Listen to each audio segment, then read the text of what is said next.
Join me, Steph Max, for an unscripted and honest discussion about obstetrics and gynecology. Don't forget to hit the plus sign to follow, like, comment, share, and repost my videos. Right, today we are going to dive into the anatomy of the uterus or the womb. Okay, so before we dive into it, right?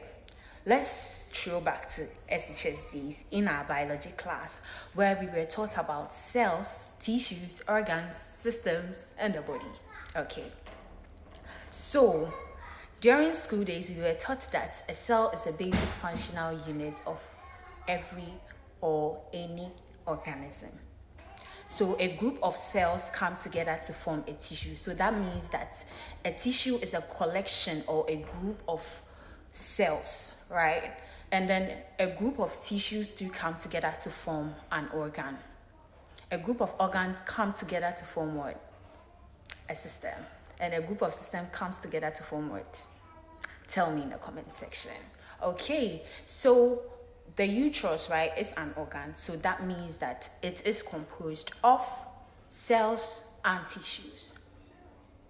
Okay, let's get into it. So the uterus is a pear-shaped organ that weighs approximately 60 grams in a non-pregnant woman. It is 7.5 centimeters long, 5 centimeters wide, 2.5 centimeters in depth, and 1.25 centimeters in each wall. The uterus is a hollow muscular organ that is situated in the true pelvis with the bladder in front and the rectum behind. Let me break it down. Any organ that is said to be hollow means it is empty or has a cavity inside, muscular, which pertains to muscle. A muscle is a type of tissue in the body that has the ability to contract. That means that the uterus has the ability to contract.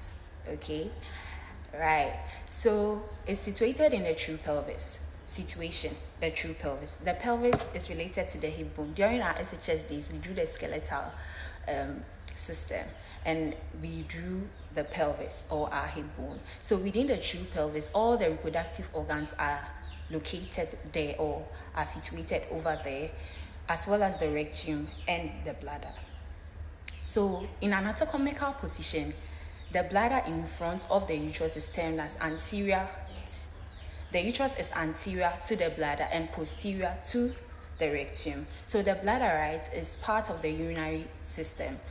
What happens is that the kidneys, with the aid of the nephrons, forms urine, and then the urine passes through the ureter to the bladder for temporary storage of the urine till you feel the urge to go and pee. Then it's exited through the urethra.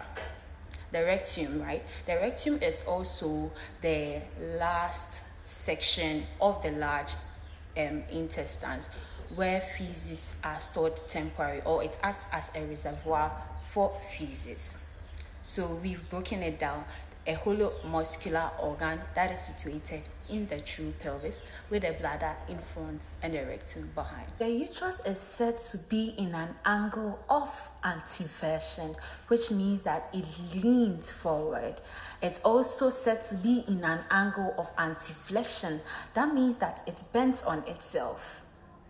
Stay tuned for our next video where we'll dive deeper into the macroscopic structure of the uterus. Stay well, stay informed. It's your girl, Steph Max. I'm signing off.